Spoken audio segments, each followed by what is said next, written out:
Foi numa terça-feira comum que meu mundo desmoronou. Eu, Ricardo, 38 anos, gerente de uma agência bancária em Porto Alegre, cheguei em casa mais cedo depois de uma reunião cancelada. O apartamento estava silencioso, mas o perfume de Júlia pairava no ar, misturado com outro cheiro que eu não reconhecia. Ouvi risos vindos do nosso quarto, risos que não eram direcionados a mim. Fiquei paralisado no corredor, sentindo meu coração acelerar e minha respiração ficar pesada. Algo dentro de mim já sabia o que estava acontecendo, mas minha mente se recusava a aceitar. Os sinais estavam lá há meses, as saídas repentinas, as mensagens escondidas, as ligações atendidas em outros cômodos, os jantares com amigas, que se estendiam até tarde da noite. Eu ignorei tudo porque era mais fácil fingir que nossa vida de 12 anos juntos estava apenas passando por uma fase. Não abri a porta do quarto. Em vez disso, silenciosamente, dei meia volta e saí do apartamento. Não estava pronto para confrontar aquela realidade. Dirigi sem rumo pelas ruas da cidade, enquanto tentava organizar meus pensamentos. O céu estava carregado, prestes a desabar em chuva, assim como minha vida. Estacionei no Parque da Redenção e fiquei observando as pessoas que passavam apressadas tentando escapar da tempestade iminente. Como era possível que o mundo continuasse girando quando o meu acabava de parar? Peguei o celular e mandei uma mensagem para Júlia. Vou dormir na casa do Marcelo hoje. Projeto urgente no banco. Preciso da ajuda dele. Uma mentira para disfarçar que eu sabia de outra mentira. Marcelo, meu amigo desde os tempos da faculdade de administração, me acolheu sem fazer muitas perguntas quando percebeu meu estado. Depois de algumas cervejas, contei o que tinha visto. Ou melhor, o que não tinha visto, mas sabia que estava acontecendo. Você precisa de provas, Ricardo, ele disse após um longo silêncio. Não pode acusar sem ter certeza. Ele tinha razão. O que eu tinha eram apenas suspeitas, por mais fortes que fossem. Precisava de algo concreto antes de confrontar Júlia, algo que ela não pudesse negar ou distorcer. Na manhã seguinte, enquanto tomávamos café, Marcelo sugeriu instalar câmeras no apartamento. Rejeitei a ideia imediatamente. Aquilo parecia invasivo demais, mesmo na situação em que me encontrava. Foi então que ele propôs algo menos extremo. Um pequeno gravador de voz que eu poderia esconder na mesa de cabeceira. A ideia me deixou desconfortável, mas a necessidade de saber a verdade era maior que meus princípios naquele momento. Comprei o gravador naquela mesma tarde e o instalei quando Júlia saiu para o Pilates, outra atividade que havia surgido misteriosamente em sua rotina nos últimos meses. O dispositivo era pequeno, quase imperceptível, escondido entre os livros da minha mesa de cabeceira. Os dias seguintes foram um tormento. Cada mensagem que ela recebia, cada sorriso enquanto olhava para o celular, cada desculpa para sair me corroía por dentro. Eu me sentia sujo por estar espionando minha própria esposa, mas também me sentia um tolo por ter sido tão cego por tanto tempo.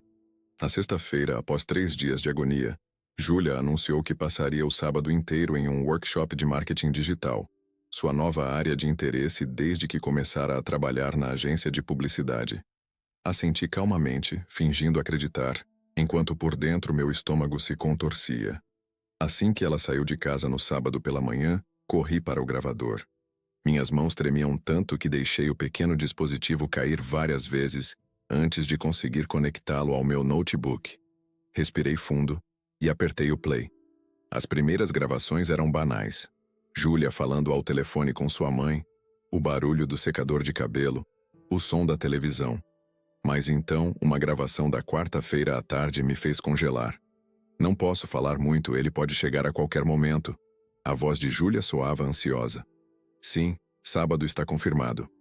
Workshop de marketing digital foi a desculpa que inventei. Uma pausa. Eu sei que preciso resolver isso, mas não é tão simples. 12 anos, Gustavo. 12 anos não se jogam fora assim. Outra pausa. Também te amo. Não aguento mais viver nessa mentira. A gravação continuou com sons de beijos e sussurros que prefiro não recordar. Meu corpo inteiro tremia, não de raiva, mas de uma dor profunda que parecia me cortar por dentro. Júlia, a mulher com quem eu dividia não apenas a cama, mais sonhos, planos e memórias. Amava outro homem. Parei a gravação e fiquei imóvel, olhando pela janela do nosso apartamento. Lá fora, a vida seguia normal para todos, menos para mim. Pessoas passeavam com seus cachorros, crianças brincavam no playground do condomínio, um casal de idosos caminhava de mãos dadas. E então, algo dentro de mim se quebrou. As lágrimas que eu segurava desde terça finalmente vieram. Não em soluços dramáticos, mas em um choro silencioso e profundo. Chorei pela confiança perdida, pelos anos investidos, pelo futuro que havíamos planejado juntos, pelos filhos que pensamos em ter. Chorei por todos os eu te amo que agora pareciam vazios. Quando as lágrimas secaram, uma clareza estranha tomou conta de mim. Não havia mais dúvidas, não havia mais negação. A verdade estava ali, crua e dolorosa, mas pelo menos era verdade. O que eu faria com ela era outra história. Copiei a gravação para um pendrive e o guardei na gaveta do meu escritório. Depois, tomei um longo banho, como se pudesse lavar a traição do meu corpo. Enquanto a água quente caía sobre meus ombros, comecei a pensar no que faria a seguir. Confrontar Júlia? Sair de casa? Fingir que não sabia de nada? Nenhuma dessas opções parecia correta. Eu precisava de tempo para processar, para decidir qual seria meu próximo passo. E mais que tudo, precisava encontrar uma forma de lidar com aquela situação que não me diminuísse ainda mais. Saí do banho com uma decisão tomada. Não agiria por impulso. Não me rebaixaria ao nível da traição e da mentira. Encontraria uma forma de resolver aquela situação que preservasse minha dignidade. Uma forma que, no fim, me permitisse olhar no espelho sem vergonha. Aquela noite, quando Júlia voltou, mais cedo do que o workshop deveria terminar, eu a recebi com um sorriso educado e perguntas genéricas sobre seu dia. Ela parecia aliviada com minha aparente indiferença, sem perceber a tempestade que se formava dentro de mim. Seu batom estava ligeiramente borrado, e havia uma marca no seu pescoço que ela tentava esconder com o cabelo solto. Jantamos em silêncio, trocando apenas frases protocolares sobre assuntos triviais. Para qualquer observador externo, éramos apenas um casal comum, talvez um pouco cansado após uma longa semana. Mas para mim, éramos dois estranhos dividindo uma refeição, separados por um abismo de mentiras. Enquanto lavava a louça, tomei mais uma decisão. Não seria uma vítima passiva naquela história.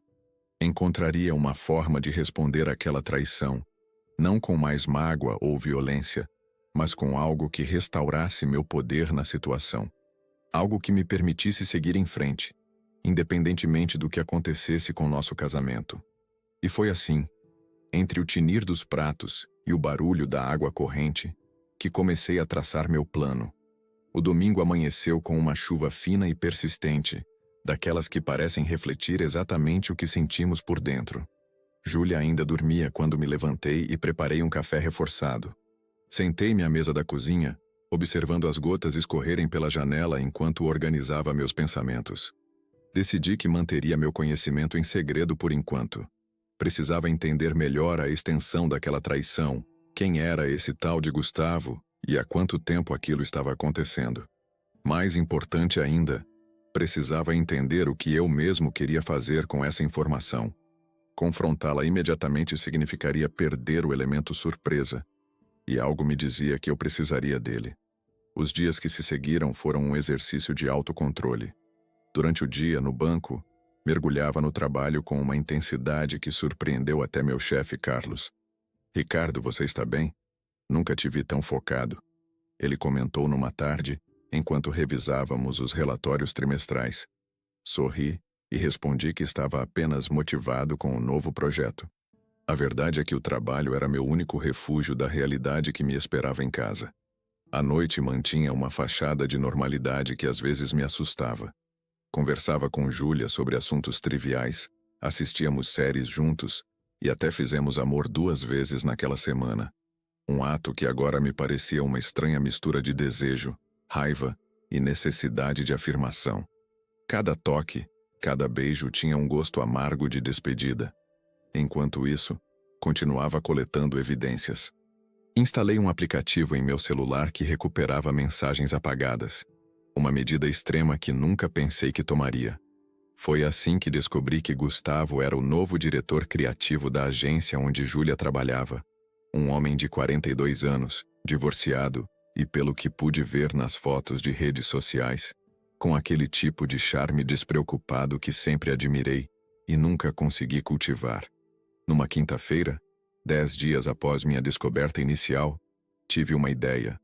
Estava no intervalo do almoço caminhando pela rua da praia, quando passei em frente a uma joalheria. Na vitrine, um conjunto de alianças de ouro branco chamou minha atenção. Foi então que percebi. Nosso aniversário de casamento estava se aproximando. Seriam 12 anos no próximo mês. Uma ideia começou a se formar. E se, em vez de confrontar Júlia diretamente, eu organizasse uma celebração de aniversário de casamento? Algo grande, com todos os nossos amigos e familiares. Um evento onde eu poderia, sutilmente expor a verdade sem parecer um marido descontrolado e vingativo. A ideia me causou um frio na barriga, mas também um estranho senso de controle que eu não sentia desde a descoberta. Naquela noite, ao chegar em casa, comentei casualmente sobre nosso aniversário que se aproximava. Estava pensando em fazermos algo especial este ano, disse enquanto jantávamos. Júlia pareceu genuinamente surpresa. Talvez esperasse que eu tivesse esquecido como em alguns anos anteriores. Especial como? Ela perguntou com cautela na voz. Não sei. Talvez uma festa. Faz tempo que não reunimos nossos amigos e família. Ela mastigou lentamente, como se estivesse procurando as palavras certas. Não acha que estamos apertados financeiramente para uma festa agora? Era uma desculpa fraca. Nosso orçamento estava confortável. Eu sabia disso por gerenciar nossas finanças. Mas entendi o que realmente a incomodava. Como justificar uma celebração de aniversário de casamento quando estava envolvida com outro homem? Podemos fazer algo simples, insisti.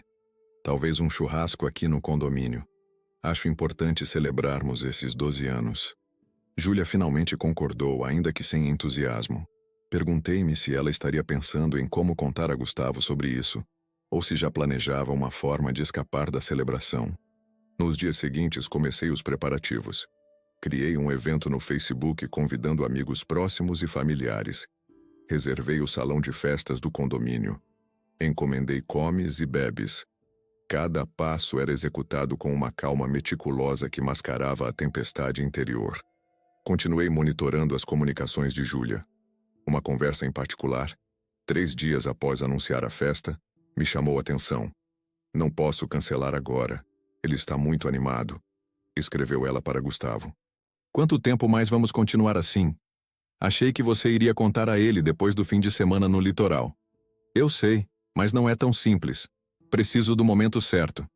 E quando será esse momento certo? Depois da festa de aniversário de casamento? Isso é ridículo, Júlia. A discussão continuou com Gustavo pressionando e Júlia pedindo paciência. Finalmente, ela escreveu algo que me atingiu como um soco no estômago. Vou contar a ele depois da festa, prometo.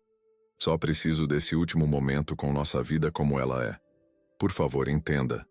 Nosso casamento tinha data de validade. E eu, ironicamente, estava organizando sua festa de despedida. Na semana seguinte, enquanto a data da celebração se aproximava, comecei a sentir algo estranho acontecendo. Júlia parecia mais presente, mais atenciosa. Chegava mais cedo em casa, perguntava sobre meu dia com interesse genuíno. Sugeriu assistirmos aquele filme que eu queria ver há semanas. Era como se, sabendo que estava prestes a encerrar nosso casamento, ela quisesse guardar boas lembranças. Ou talvez aliviar sua própria culpa. Uma noite, enquanto ela dormia, fiquei observando seu rosto. Como era possível amar e ressentir alguém ao mesmo tempo com tanta intensidade? Como eram complexos os sentimentos humanos, essa mistura de mágoa, raiva, saudade antecipada e, ainda assim, um desejo teimoso de que tudo não passasse de um engano. Lembrei-me de nosso início, quando nos conhecemos na festa de formatura de um amigo comum. Júlia estudava publicidade e eu, administração. Ela tinha aquela risada fácil e contagiante, aquela energia que iluminava qualquer ambiente. Foi isso que me atraiu. Sua luz. Agora, Essa mesma luz me queimava por dentro. Faltando 5 dias para a festa, recebi uma ligação inesperada. Era Beatriz, uma colega de trabalho de Júlia com quem eu havia conversado algumas vezes em confraternizações da empresa. Ricardo, desculpe ligar assim, mas preciso te contar algo. Meu coração acelerou. Seria possível que outra pessoa soubesse? O que foi, Beatriz? É sobre a Júlia e o Gustavo. Ela disse, a voz trêmula. Todo mundo na agência sabe. Eles nem tentam mais disfarçar. Ontem os vi saindo juntos para almoçar de mãos dadas. Fechei os olhos absorvendo o impacto daquelas palavras. Era uma coisa saber da traição através de gravações e mensagens. Outra completamente diferente era saber que aquilo era conhecimento público. Que provavelmente eu era motivo de comentários e talvez até de pena. Por que está me contando isso, Beatriz? Houve uma pausa do outro lado da linha. Porque acho que você merece saber. E também, ela hesitou, porque recebi o convite para a festa de aniversário de vocês. E me senti mal em participar sabendo o que sei. Agradeci pela ligação, tentando manter a compostura.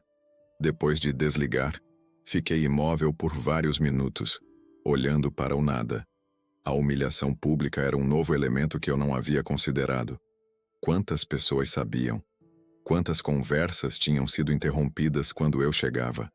Quantos olhares de pena eu não havia percebido? Naquela noite, quando Júlia chegou, perguntei casualmente como tinha sido seu dia. Normal. Ela respondeu evitando meu olhar. Muito trabalho, uma reunião cansativa com o cliente novo. Almoçou com alguém interessante? Perguntei, mantendo o tom casual. Ela congelou por um instante quase imperceptivelmente antes de responder. Só com o pessoal da agência mesmo. Por quê? Por nada, respondi, com um sorriso que não alcançou meus olhos. Só curiosidade. Mais tarde, deitado na cama enquanto ela tomava banho, revisei meu plano para a festa. A ideia inicial de uma exposição sutil já não me parecia suficiente. A situação havia mudado. Não era apenas sobre Júlia, Gustavo e eu. Era sobre recuperar minha dignidade diante de um círculo social que aparentemente já sabia de tudo, menos eu. O plano precisava ser ajustado. Precisava ser algo que não apenas confrontasse a traição, mas que reafirmasse minha posição, que me permitisse sair daquela situação de cabeça erguida. Algo que mostrasse que eu não era um tolo passivo, mas alguém que tomou as rédeas da situação quando descobriu a verdade. Enquanto o barulho do chuveiro preenchia o silêncio do apartamento, comecei a reformular minha estratégia. A festa de aniversário de casamento seria de fato uma despedida, mas não da forma como Júlia imaginava. Faltavam 3 dias para a festa quando decidi compartilhar minha situação com Marcelo. Ele era a única pessoa em quem eu confiava plenamente. O único que não me olharia com pena, nem espalharia fofocas pelos corredores do banco. Nos encontramos no Boteco do Joaquim, um bar simples no bairro Cidade Baixa, longe dos lugares que Júlia e seus colegas costumavam frequentar. Então você vai mesmo fazer isso? Perguntou Marcelo, depois que expliquei meu plano. Sua expressão oscilava entre admiração e preocupação. Não seria mais fácil simplesmente confrontá-la em particular? Tomei um gole da minha cerveja, sentindo o amargor descer pela garganta. Mais fácil? Sim. Mais justo? Não. Apoiei os cotovelos na mesa de madeira gasta. Ela não apenas me traiu, Marcelo. Ela fez isso publicamente. Todo mundo na agência sabia. Provavelmente nossos amigos em comum também. Era um segredo aberto do qual só eu estava excluído. Marcelo assentiu lentamente. Como advogado, ele entendia bem o conceito de justiça proporcional. E você tem certeza que não é apenas o orgulho ferido falando mais alto? A pergunta me pegou de surpresa. Era uma possibilidade que eu não tinha considerado completamente. Seria meu plano apenas uma reação ao meu ego machucado? Talvez seja um pouco disso, admiti após uma pausa. Mas é mais do que orgulho, Marcelo. É sobre recuperar minha dignidade. Sobre mostrar a mim mesmo que não sou apenas uma vítima nessa história. Que também tenho o poder de escolher como ela termina. Meu amigo ergueu sua garrafa num brinde silencioso. Então estou com você. O que precisa que eu faça? Passei a hora seguinte detalhando meu plano e o papel de Marcelo nele. Não seria nada violento ou cruel. Eu não queria me rebaixar a esse nível. Seria algo elegante, calculado e, acima de tudo, digno. Algo que permitiria que eu saísse daquela situação de cabeça erguida. No dia seguinte, tirei uma folga do banco, a primeira em mais de um ano, e me dediquei aos últimos preparativos. Visitei a gráfica que estava imprimindo os pequenos livretos que seriam distribuídos na festa, confirmei o serviço de buffet, verifiquei se o telão e o sistema de som estavam funcionando adequadamente.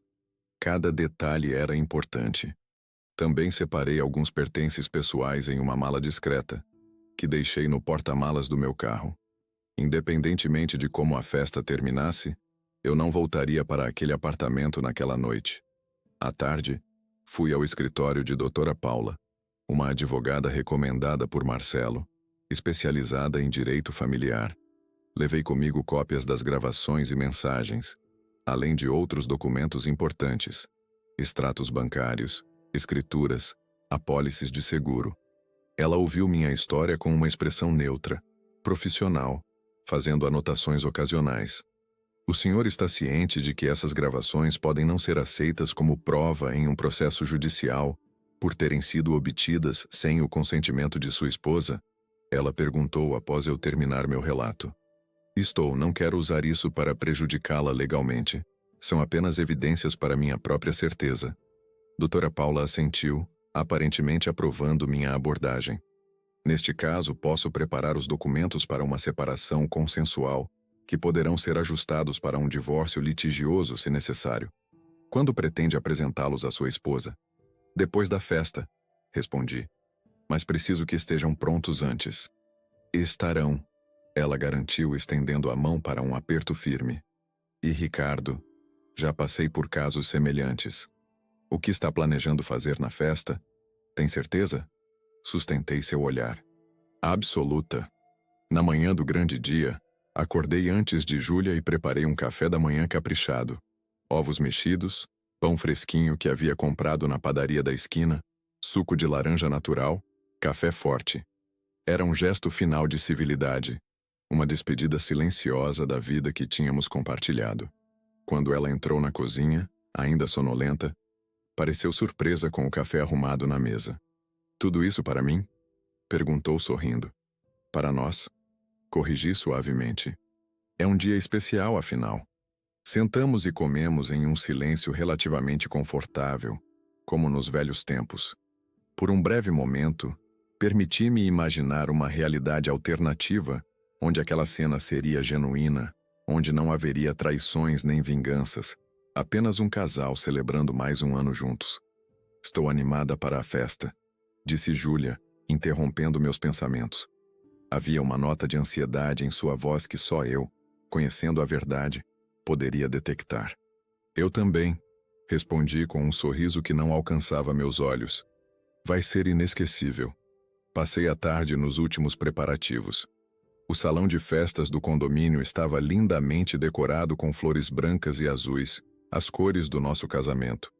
As mesas dispostas em semicírculo, todas voltadas para o pequeno palco improvisado onde ficaria o telão. O buffet começou a ser servido às 19 horas, com um cardápio que incluía os pratos favoritos de Júlia e os meus. Ironia ou sentimentalismo? Nem eu mesmo sabia definir. Os convidados começaram a chegar por volta das 20 horas. Amigos do banco, colegas da agência de Júlia, familiares de ambos os lados. Cumprimentei a todos com um sorriso educado e agradeci-o pela presença. Júlia circulava pelo salão em um vestido azul marinho que eu nunca tinha visto antes. Provavelmente uma compra recente para a ocasião. Ela estava deslumbrante, e isso tornava tudo ainda mais doloroso. Notei quando Gustavo chegou acompanhado por outros colegas da agência. Alto, cabelos grisalhos nas têmporas, sorriso confiante. Usava um terno cinza bem cortado que destacava sua postura atlética. Em outras circunstâncias, eu poderia admirar sua presença. Naquele momento, senti apenas um aperto no peito. Júlia e ele trocaram olhares discretos através do salão. Nada explícito, mas perceptível para quem soubesse o que procurar. Engoli em seco e verifiquei o relógio. Faltavam 20 minutos para o momento planejado. Marcelo se aproximou segurando uma taça de vinho. Tudo pronto? Assenti. Os envelopes estão distribuídos nas mesas? Todos no lugar, conforme combinamos. Fechados e com a instrução para abrir apenas quando você anunciar. Agradeci com um aceno e me dirigi ao pequeno palco. O coração batia tão forte que temi que todos pudessem ouvir. Pedi a atenção dos presentes, batendo levemente na taça com uma colher. Boa noite a todos, comecei quando o burburinho diminuiu. Júlia e eu queremos agradecer imensamente por estarem aqui conosco nesta noite tão especial. Júlia se aproximou, sorrindo, e ficou ao meu lado. Peguei sua mão, um gesto que pareceu surpreendê-la. 12 anos não são para qualquer um, continuei. Foram 12 anos de altos e baixos, de conquistas e perdas, de momentos que ficarão para sempre em nossas memórias.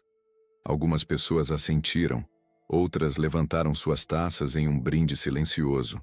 Por isso preparei uma pequena retrospectiva da nossa história. Fiz um sinal para o rapaz que controlava o projetor, e as luzes do salão diminuíram.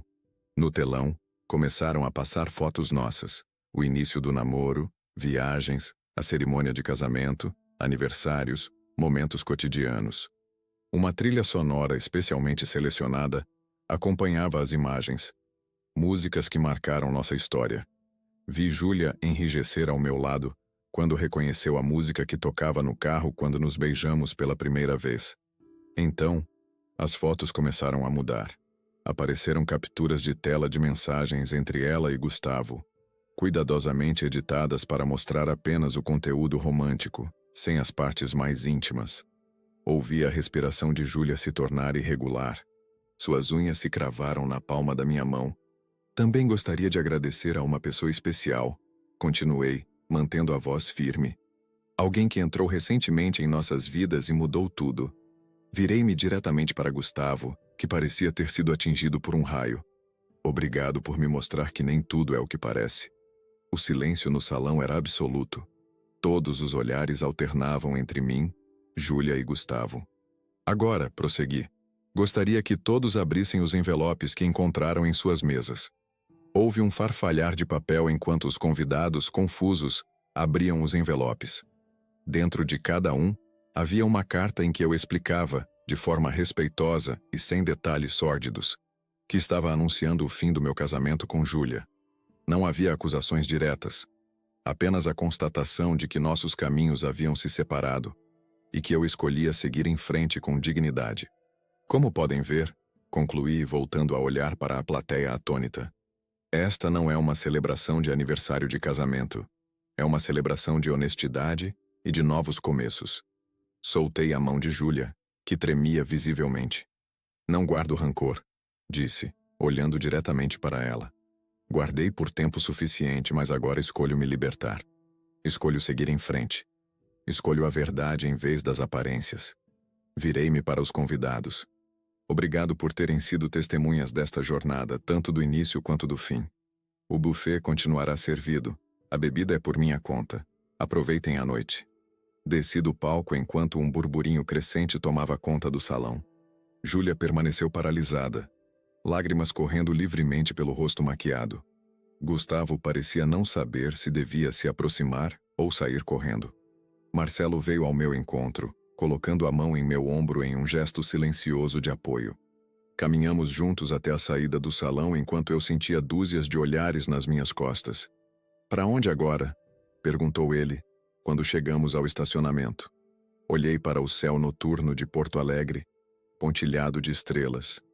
Respirei fundo o ar fresco, sentindo um peso enorme deixar meus ombros. "Para frente", respondi simplesmente. "Apenas para frente." Passei as 3 primeiras semanas após a festa na casa de Marcelo. Seu apartamento no bairro Moinhos de Vento, com vista para o Guaíba, tornou-se meu refúgio temporário enquanto eu reorganizava os cacos da minha vida. Nos primeiros dias, mal conseguia sair do quarto de hóspedes. O alívio inicial da exposição pública havia dado lugar a uma exaustão profunda, como se meu corpo finalmente compreendesse o esforço de manter aquela fachada por tanto tempo. Júlia tentou me contatar inúmeras vezes. Ligações, mensagens, e-mails. Não respondi a nenhum. Marcelo, como bom advogado, sugeriu que toda a comunicação entre nós passasse a ser feita através dos representantes legais. É mais limpo assim, ele explicou. Evita recaídas emocionais e protege seus interesses. Segui seu conselho. Doutora Paula assumiu as rédeas do processo de divórcio e, para minha surpresa, Júlia não contestou nenhuma das condições que propus. Talvez fosse culpa, talvez fosse o desejo de encerrar rapidamente aquele capítulo de sua vida. A verdade é que não me importava mais com suas motivações. No banco, a notícia da separação se espalhou como fogo. Alguns colegas me evitavam, desconfortáveis com a situação. Outros tentavam demonstrar apoio com tapinhas nas costas e convites para happy hours. Carlos, meu chefe, me chamou para uma conversa franca. Seu desempenho no trabalho continua excelente, Ricardo. Ele começou em tom cuidadosamente neutro. Mas se precisar de tempo para organizar as coisas, a empresa entende. Agradeci, mas recusei. O trabalho era justamente o que me mantinha funcionando. O único aspecto da minha vida que ainda parecia sob controle. No início de outubro, um mês após a festa, encontrei um apartamento para alugar. Um estúdio simples no bairro Bonfim, próximo ao Parque da Redenção. Era menor que nosso antigo apartamento e não tinha a mesma vista, mas isso não me incomodava. Na verdade, havia algo de libertador em começar com um espaço vazio, sem o peso das memórias. No dia da mudança, Marcelo e outros 2 amigos me ajudaram com as poucas caixas que continham meus pertences. A maioria dos móveis e objetos domésticos ficou com Júlia no apartamento antigo. Eu queria um recomeço completo. Apenas alguns livros, roupas, meu notebook, uma TV e 2 fotografias emolduradas. Uma com meus pais, já falecidos, e outra da formatura da faculdade, onde eu aparecia sorridente ao lado de amigos. Tem certeza que vai ficar bem aqui sozinho? Perguntou Antônio, amigo dos tempos de faculdade, olhando ao redor do apartamento praticamente vazio. Vou comprar os móveis aos poucos, respondi, tentando soar mais confiante do que me sentia. E não é como se eu tivesse muita escolha. Sempre pode ficar comigo e com a Fernanda por mais tempo, ofereceu Marcelo, abrindo uma cerveja que havíamos comprado para celebrar a mudança. O quarto de hóspedes está lá. Balancei a cabeça, determinado. Preciso desse recomeço, cara. Ficar de favor na casa dos outros não vai me ajudar a seguir em frente. Naquela primeira noite sozinho no novo apartamento, sentado no chão sobre um colchão ainda sem cama, percebi que havia um longo caminho pela frente. A vingança havia me dado um senso momentâneo de controle, mas agora era preciso reconstruir. E reconstruir do zero era muito mais difícil do que eu imaginava. As semanas seguintes foram de adaptação e descobertas. Aprendi a cozinhar pratos básicos, assistindo tutoriais na internet. Antes, essa sempre havia sido a função de Júlia. Descobri que gostava de fazer compras no mercado público aos sábados pela manhã. Voltei a correr, algo que havia abandonado nos últimos anos de casamento, e sentia um prazer genuíno em circular pelo Parque da Redenção nas primeiras horas da manhã, quando o ar ainda estava fresco e a cidade começava a despertar. Aos poucos, o apartamento foi ganhando personalidade. Um sofá comprado em uma loja de usados, estantes montadas por mim mesmo, um tapete que combinou surpreendentemente bem com o piso de madeira. Cada nova aquisição era uma pequena vitória, um passo em direção à construção do meu novo lar. A finalização do divórcio veio em meados de novembro, rápido e sem complicações como doutora Paula havia prometido. Assinei os papéis em seu escritório numa tarde chuvosa, sentindo uma estranha mistura de alívio e nostalgia. 12 anos de vida conjunta oficialmente encerrados em alguns documentos frios. Ao sair do prédio, caminhando sob a garoa fina, me permiti chorar pela última vez por aquele relacionamento. Não por Júlia, não pela traição, mas pelo que havíamos sido um dia, pelos sonhos compartilhados que nunca se realizariam. O trabalho continuava sendo meu porto seguro, e minha dedicação acabou sendo recompensada. Na festa de fim de ano do banco, Carlos anunciou minha promoção a gerente regional, um cargo que eu ambicionava há anos. Recebi os parabéns dos colegas com um sorriso genuíno, o primeiro em meses que não escondia nenhuma dor por trás. Você merece, disse Marcelo quando fomos comemorar depois em um bar na Cidade Baixa. Depois de tudo que passou este ano. Não quero a promoção por pena, respondi, um pouco mais ríspido do que pretendia. Ele ergueu as mãos em sinal de rendição. Não é pena, cara. É reconhecimento. Você se dedicou como nunca ao trabalho, todos perceberam isso. Talvez ele tivesse razão. Nos meses que se seguiram à separação, mergulhei nos projetos do banco com uma intensidade renovada. Não apenas como fuga, mas porque finalmente tinha espaço mental para me concentrar em minha carreira. Era como se um peso tivesse sido retirado dos meus ombros. Quando chegou dezembro com suas luzes de Natal e aquele calor típico do verão porto-alegrense, percebi que havia sobrevivido à tempestade. A dor ainda estava lá, especialmente nos momentos solitários, mas já não me paralisava. Era mais como uma cicatriz, uma marca permanente que, com o tempo, deixa de doer ao toque. Resolvi passar o Réveillon em Torres, uma cidade litorânea a 2 horas de Porto Alegre. Aluguei um chalé simples perto da praia, levando apenas o essencial. Algumas roupas, um livro que queria ler havia meses e meu notebook, caso precisasse trabalhar. Queria estar longe da cidade quando o ano virasse, longe das festas barulhentas e dos encontros potencialmente desconfortáveis. Na noite de 31, caminhei pela praia praticamente deserta. A maioria dos turistas estava nas festas ou reunidos em famílias. O mar estava calmo, a areia ainda morna do sol do dia. Sentei-me na beira da água e fiquei observando o horizonte, pensando em tudo que havia acontecido nos últimos meses. A raiva, que antes parecia consumir cada célula do meu corpo, havia dado lugar a algo mais sereno. Não perdão, ainda não estava pronto para isso, mas uma espécie de compreensão.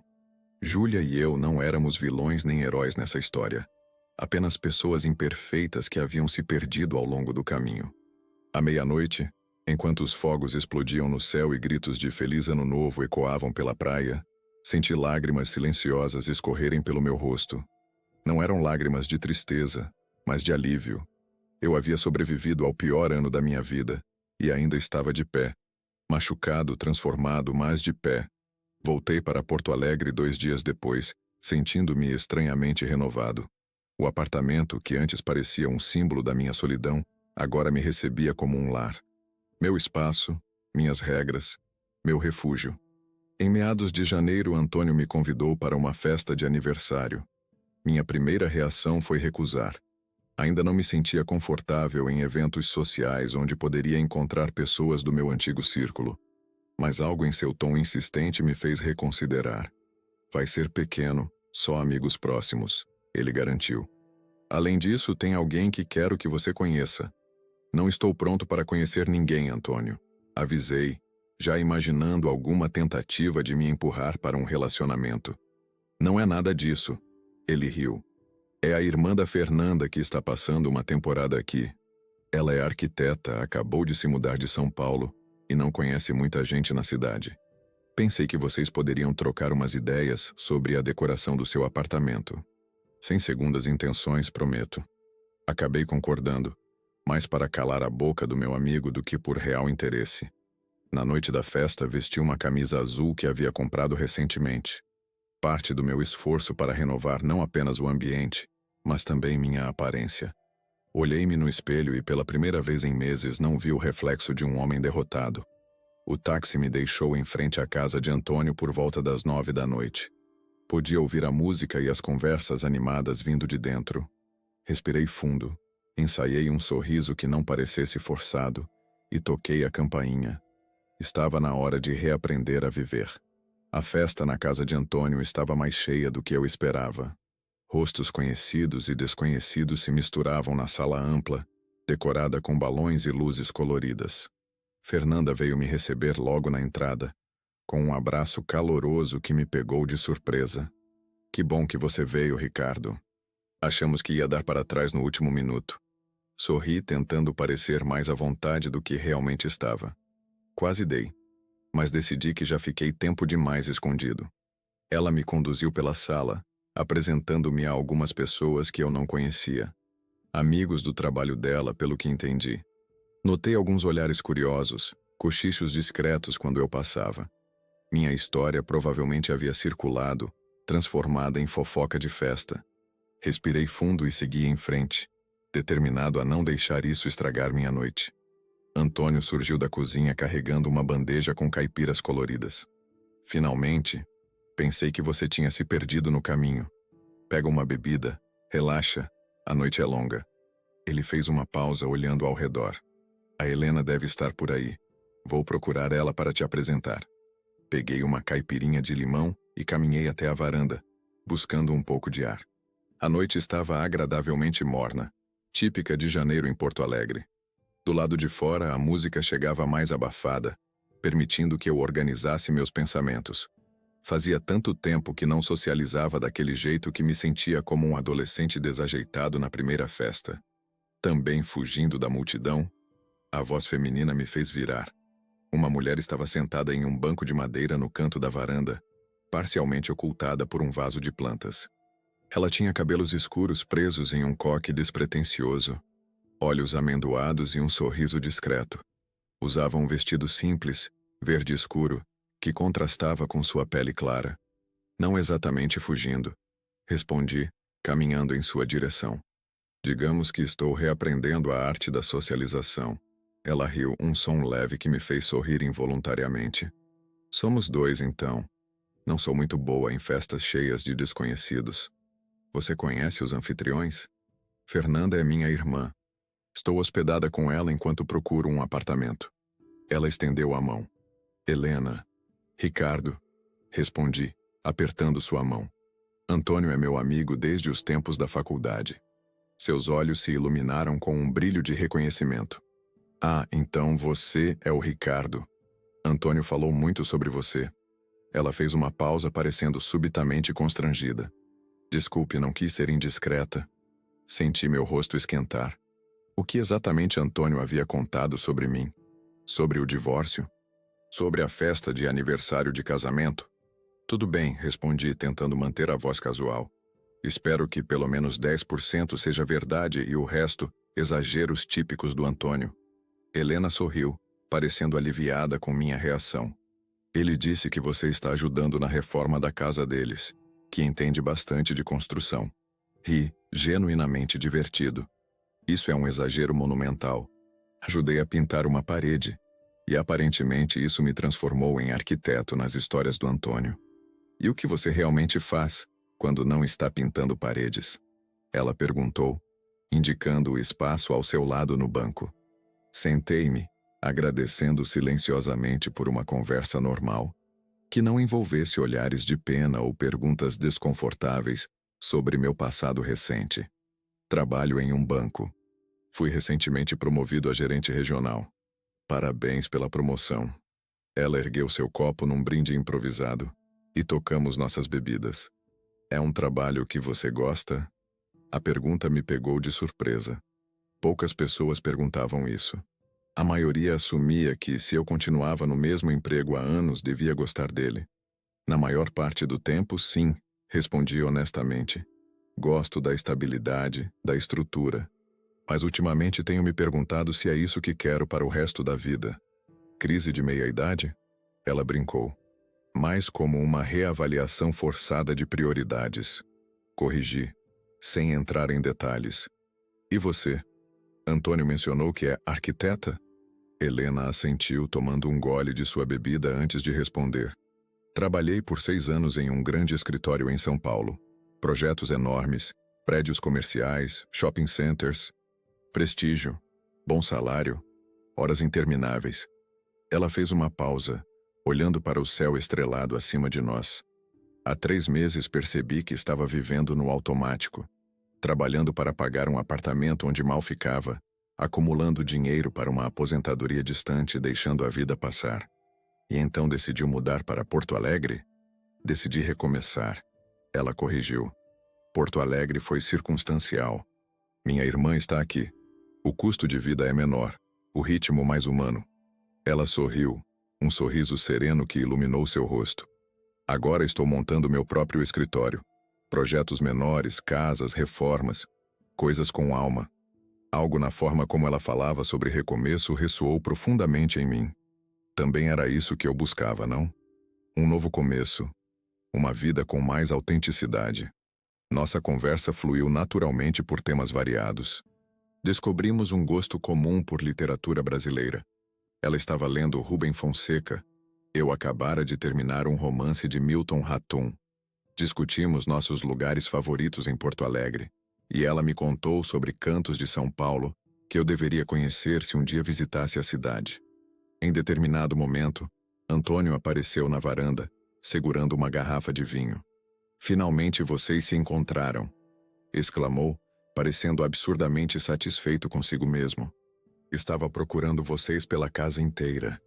"Estávamos aqui o tempo todo", respondeu Helena, trocando um olhar cúmplice comigo. "Vejo que já estão se dando bem", ele comentou, enchendo nossos copos. "Como prometido, Ricardo, nenhuma segunda intenção. Só achei que vocês teriam muito em comum." "Antônio", advertiu Helena, visivelmente constrangida. "Deixa pra lá", murmurei, sentindo meu próprio rosto esquentar. "Seu irmão sempre foi sutil como um elefante numa loja de cristais." Antônio riu, não parecendo nem um pouco arrependido. "Vou deixar vocês continuarem a conversa. Só vim garantir que não estavam morrendo de sede aqui fora." Com uma piscadela nada discreta, ele retornou para dentro da casa. Ficamos em silêncio por alguns instantes. Um silêncio carregado de constrangimento.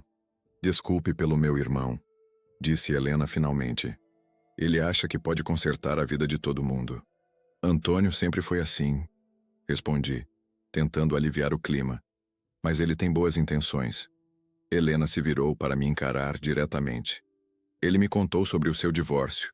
Não os detalhes, apenas que foi recente e complicado." Senti um nó se formar na minha garganta. Era inevitável que o assunto surgisse, mas ainda assim me sentia despreparado. "Foi sim", confirmei, olhando para meu copo. "Terminamos há poucos meses." "Não precisa falar sobre isso se não quiser", ela acrescentou rapidamente. "Só queria que soubesse que estou ciente", para evitar pisar em ovos durante a conversa. Sua franqueza era refrescante. Nada de eufemismos ou olhares de pena. Apenas uma constatação direta de um fato. "Obrigado pela consideração", respondi sinceramente. "E você? Deixou alguém para trás em São Paulo?" A pergunta saiu antes que eu pudesse contê-la, e me senti imediatamente invasivo. "Desculpe, não é da minha conta." Helena sorriu sem parecer incomodada. "Tudo bem. Terminei um relacionamento de 3 anos antes de vir para cá. Não foi dramático, apenas acabou. Percebemos que estávamos seguindo caminhos diferentes. Conversamos mais um pouco sobre relacionamentos, sobre como é difícil saber quando perseverar e quando deixar ir. Era estranho falar sobre isso com uma desconhecida, mas ao mesmo tempo reconfortante. Helena não tinha expectativas sobre mim. Não me conhecia antes da separação. Não me via como o coitado que foi traído. Era apenas uma pessoa interessante com quem eu estava tendo uma conversa honesta. Quando a festa começou a esvaziar, por volta das 2 da manhã percebi que havíamos passado quase todo o tempo conversando na varanda, alheios ao restante da celebração. Trocamos números de telefone. Ela oferecendo ajuda com ideias para a decoração do meu apartamento. Eu, prometendo indicar bons corretores que conhecia através do banco para ajudá-la na busca por um imóvel.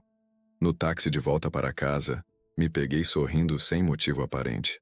Havia algo em Helena, sua autenticidade, sua coragem de recomeçar a vida aos 30 e poucos anos, que me inspirava. Não era atração romântica, pelo menos não ainda. Era uma conexão mais fundamental, o reconhecimento de alguém que, como eu, estava no processo de redescobrir seu próprio caminho. Nos dias seguintes, trocamos algumas mensagens casuais. Ela me enviou o contato de um marceneiro que fazia móveis sob medida por preços acessíveis. Eu indiquei um corretor que conhecia. Nada muito pessoal, apenas a continuação daquela conversa prática que havíamos iniciado na festa. Uma semana depois, enquanto eu almoçava sozinho em um restaurante perto do banco, recebi uma mensagem dela. "Estou vendo um apartamento no Bonfim hoje à tarde. Se não for abusar, poderia dar uma segunda opinião? Sou arquiteta, mas péssima em avaliar questões estruturais." Respondi que poderia encontrá-la após o expediente.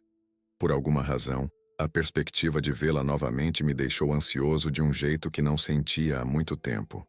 O apartamento que ela estava considerando ficava a poucos quarteirões do meu. Era um prédio antigo, daqueles com piso de madeira e pé direito alto. O imóvel em si precisava de reformas. A cozinha era antiquada, o banheiro tinha problemas de infiltração, mas o potencial era evidente, especialmente para alguém com o olhar treinado de uma arquiteta. Passamos mais de 1 hora conversando sobre o apartamento, sobre as possibilidades de reforma, sobre o bairro. Depois, sem combinar explicitamente, acabamos jantando juntos em uma pizzaria na esquina. A conversa fluiu tão naturalmente quanto na noite da festa. Foi apenas quando caminhávamos de volta, sob as árvores da rua Fernandes Vieira, que percebi. Pela primeira vez em meses havia passado horas sem pensar em Júlia, na traição, no divórcio. Havia algo libertador nessa constatação. 1 centavo pelos seus pensamentos, disse Helena, interrompendo meu devaneio. Olhei para ela. O rosto delicado emoldurado pelos cabelos escuros agora soltos, os olhos refletindo as luzes da rua, e senti uma pontada de algo que havia muito não experimentava. Possibilidade.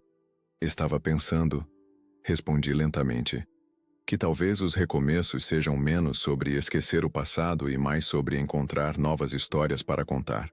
Ela sorriu, um sorriso que parecia compreender exatamente o que eu queria dizer. Gosto dessa forma de pensar. Paramos em frente ao meu prédio. É aqui que eu moro, expliquei. Você quer um café, talvez? Ou é muito tarde? Helena hesitou por um instante, e pensei que iria recusar. Mas então ela assentiu. Um café seria ótimo. Enquanto subíamos as escadas até meu apartamento, percebi que pela primeira vez desde a separação, estava trazendo alguém para o meu novo espaço.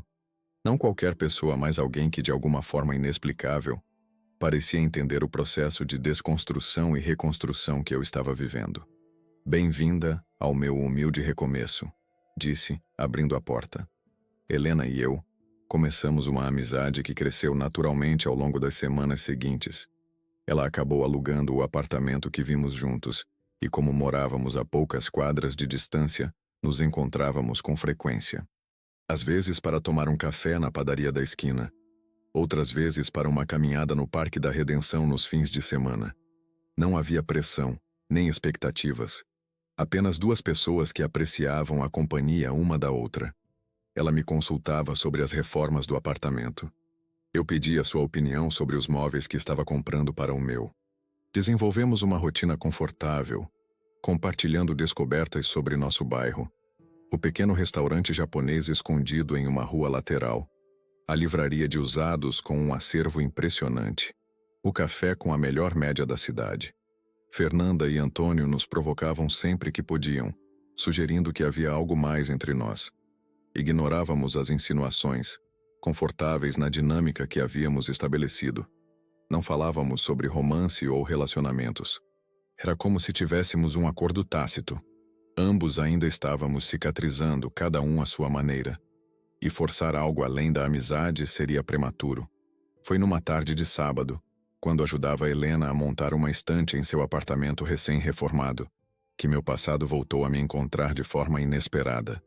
Meu celular tocou enquanto eu apertava os últimos parafusos. Era um número desconhecido. Ricardo, aqui é Beatriz, da agência onde a Júlia trabalha. Trabalhava. Senti meu estômago afundar. Beatriz, a colega que havia me alertado sobre o caso de Júlia com Gustavo. Oi, Beatriz. Aconteceu algo? Desculpe ligar assim, mas achei que você deveria saber. A Júlia está se mudando para São Paulo. Ela e Gustavo foram transferidos para a sede da agência lá. A notícia me atingiu como um soco no estômago, embora eu não soubesse exatamente por quê. O que me importava onde Júlia estava morando ou com quem? Nosso divórcio estava finalizado há meses. Obrigado por avisar. Respondi mecanicamente. Só achei que você deveria saber. Ela continuou. Eles estão fazendo uma despedida na quinta-feira. Várias pessoas da agência vão. Agradeci novamente e desliguei, consciente do olhar preocupado de Helena sobre mim. Tudo bem? Ela perguntou, colocando de lado a chave de fenda que estava usando. Contei a ela sobre a ligação, sentindo uma confusão de emoções que não conseguia nomear. Não era ciúme nem raiva. Era algo mais complexo, mais difícil de definir. Como você se sente com isso? Helena perguntou depois que terminei de falar. Não sei, admiti. Não deveria me importar. O divórcio está finalizado, seguimos com nossas vidas. Mas tem algo... Pausei procurando as palavras certas. É como se fosse um capítulo que ainda não consegui fechar completamente. Helena assentiu, compreensiva. Talvez seja isso mesmo. Um capítulo inacabado. Ficamos em silêncio por alguns momentos, o som do trânsito lá fora preenchendo o apartamento. Então, Helena disse algo que me pegou completamente de surpresa. E se você fosse a despedida? O quê? Perguntei, certo de que havia entendido errado. A despedida deles, ela repetiu calmamente. Quinta-feira. Por que eu faria isso? Seria constrangedor para todo mundo. Ela deu de ombros, ajustando a posição da estante que acabáramos de montar. Talvez seja exatamente o que você precisa para fechar esse capítulo de vez. Enfrentar os dois juntos, em público, sem o elemento de surpresa ou traição. Apenas duas pessoas seguindo suas vidas, assim como você está seguindo a sua. A ideia parecia absurda à primeira vista. Ir voluntariamente a um evento onde encontraria Júlia e Gustavo juntos? Onde enfrentaria os olhares curiosos e possivelmente piedosos dos colegas dela? Mas algo no que Helena dizia fez sentido para mim. Talvez fosse isso mesmo que eu precisava. Um verdadeiro encerramento, um adeus consciente, não apenas para Júlia, mas para toda aquela fase da minha vida. Nos dias que se seguiram, a ideia continuou me perseguindo. Discuti o assunto com Marcelo durante um almoço. Você está louco? Foi sua primeira reação. Por que se expor a isso? Não sei explicar, respondi remexendo a comida no prato. Mas sinto que preciso fazer isso. Não por ela, nem por vingança. Por mim.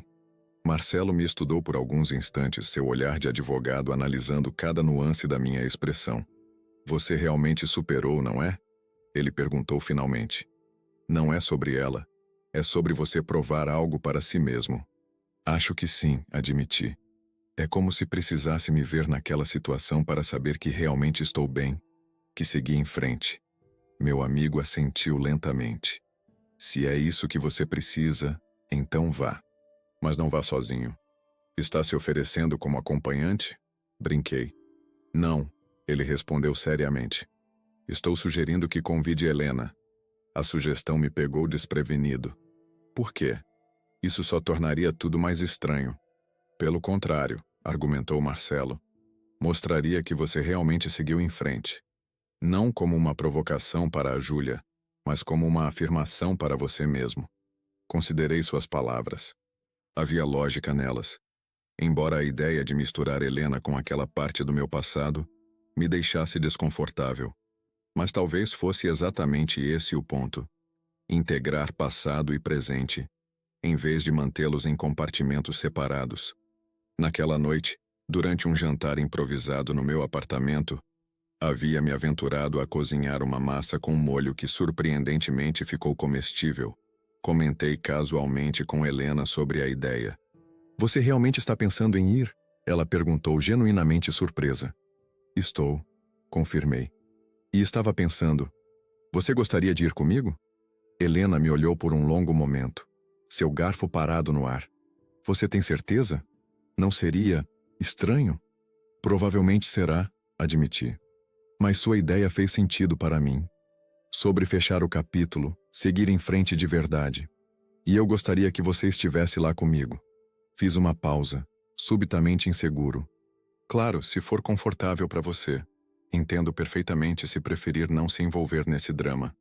Ela sorriu, um sorriso gentil que já havia se tornado familiar para mim. Se você acha que isso vai ajudar, então estarei lá. Mas com uma condição. Qual? Que não seja sobre provocar ou provar algo para eles. Que seja realmente sobre você encontrar paz. Prometi que seria apenas isso. Na verdade, enquanto falava, percebi que era realmente o que eu queria. Não havia mais desejo de vingança ou retaliação. Apenas a necessidade de encerrar aquele capítulo com dignidade. A noite da despedida chegou mais rápido do que eu esperava. O evento aconteceria em um bar no bairro Moinhos de Vento, frequentado pelo pessoal de agências de publicidade e produtoras. Helena e eu combinamos de nos encontrar na porta.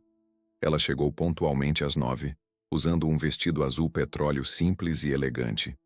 Eu optei por uma camisa cinza e calça escura. Queria parecer bem, mas não como se estivesse tentando impressionar. Pronto? Ela perguntou, oferecendo seu braço. Respirei fundo e assenti. Pronto. O bar estava cheio, com música ambiente e iluminação suave. Um banner improvisado na parede dizia: "Boa sorte em SP, Júlia e Gustavo." Vários rostos se viraram quando entramos. Reconheci alguns colegas da agência de eventos que costumávamos frequentar juntos, nos tempos de casados. Beatriz foi a primeira a se aproximar, parecendo simultaneamente surpresa e aliviada por me ver. "Ricardo, você veio, e..." Ela olhou para Helena, confusa. "Esta é Helena", apresentei. "Helena, esta é Beatriz, da agência." As duas trocaram cumprimentos educados enquanto eu tentava localizar Júlia na multidão. Finalmente a vi, perto do balcão, conversando animadamente com um grupo.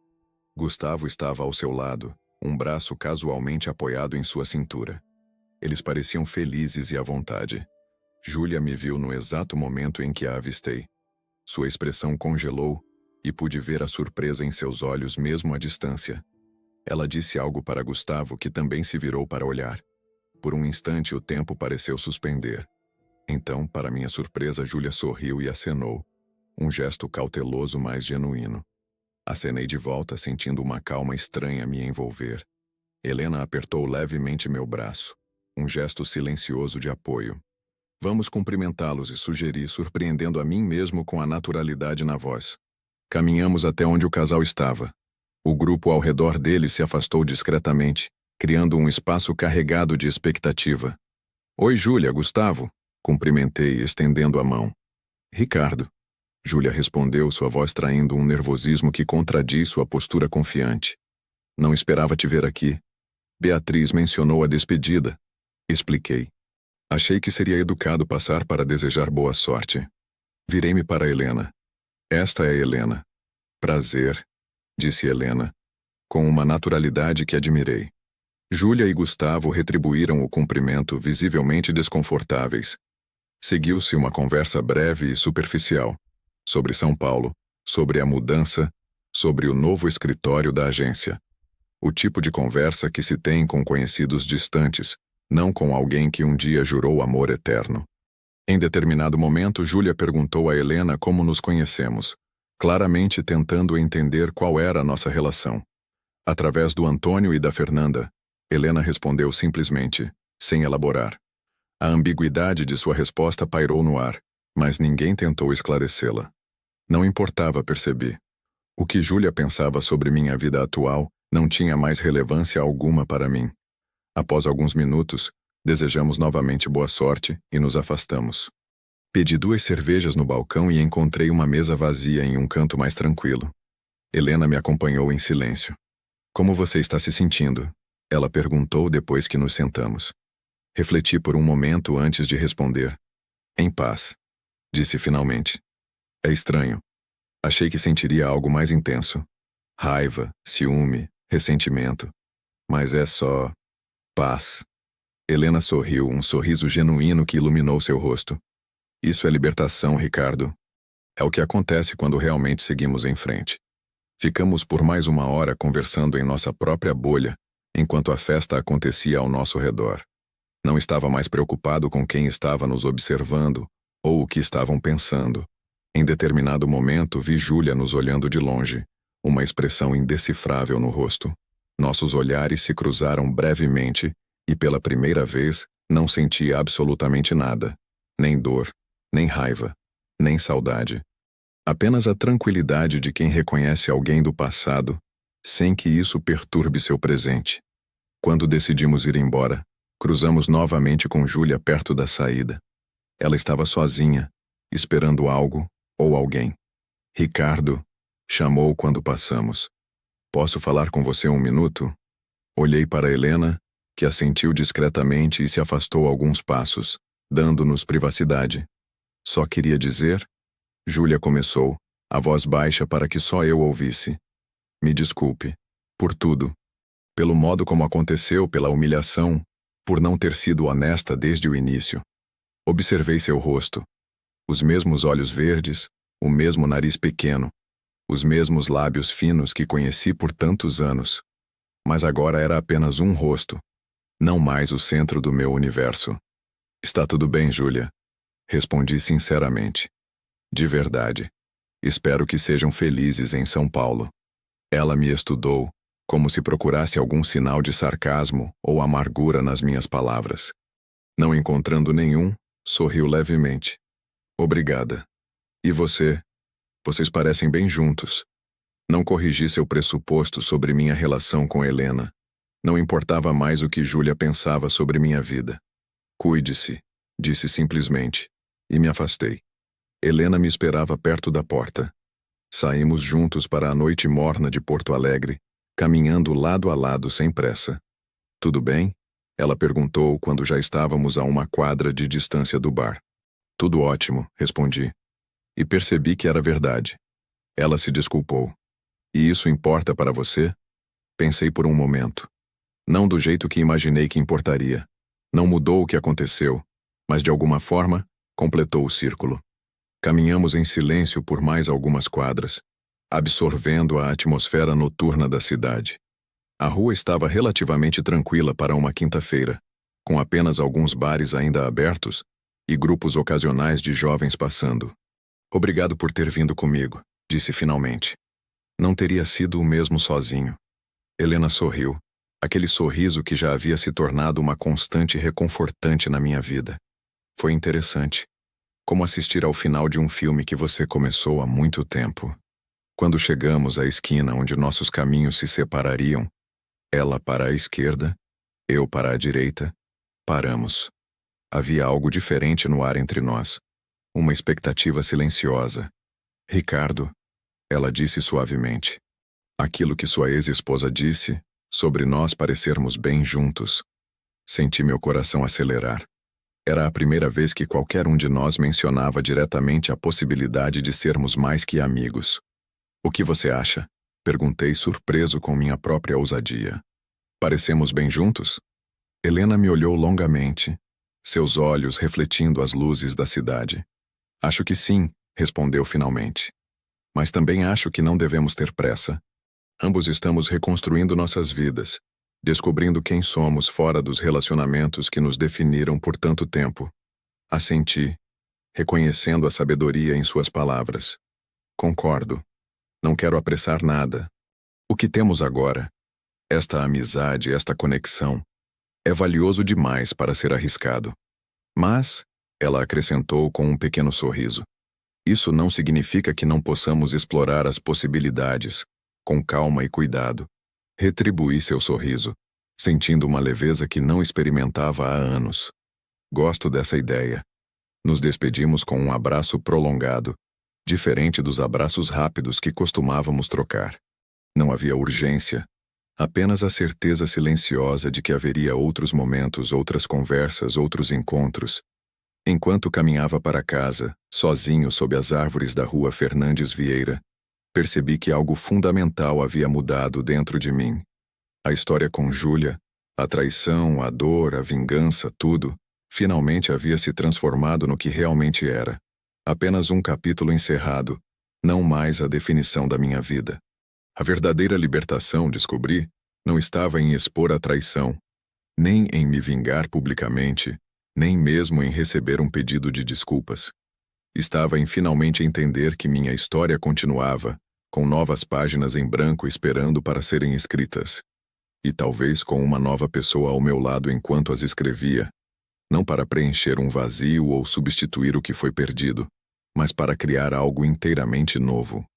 Cheguei em casa, abri as janelas para deixar entrar a brisa noturna, e pela primeira vez em muito tempo, dormi sem sonhos do passado, apenas com a expectativa tranquila do que o futuro poderia trazer.